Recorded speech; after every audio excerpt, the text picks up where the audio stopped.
Пайғамбарымыздың сөзі ата-ананың сөзінен жоғары тұру керек. Пайғамбарымыз намаз оқы деп үйретті ма, немесе пайғамбарымыз мына жолмен жүр деді ме, ата-ананың сөзі жүрме деді ме, ата-ананың сөзін қоя тұрамыз да кімнің сөзін аламыз? Пайғамбарымыздың сөзін аламыз.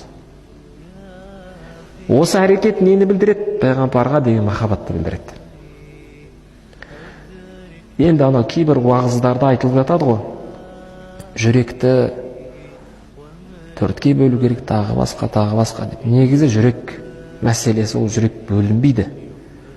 Жүрек бір жаратушының ғана мүлкі. Тіпті менікі де емес ол жүрек.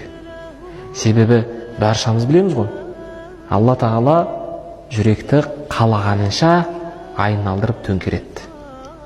Бірде былай, бірде былай.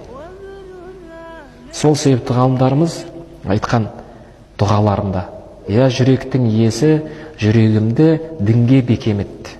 Өзіңе итағат етуге сал, бұр» деп дұға жасайды.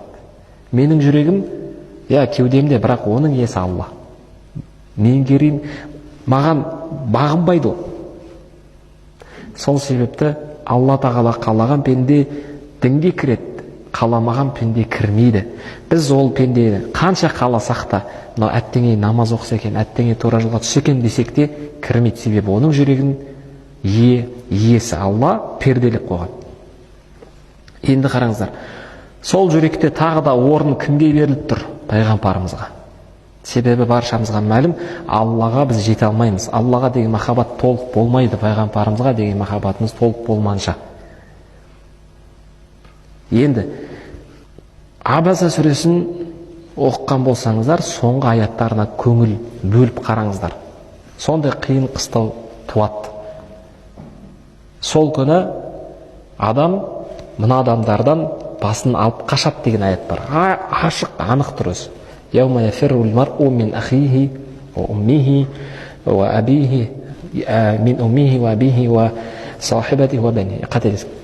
Қазақша мағынасында сол күні адам, кісі анасынан, әкесінен, ағасынан, жаңағы қойнында жатқан әйелінен, жолдасынан, ең соңында баласынан қашады деген. Пайғамбарымыздың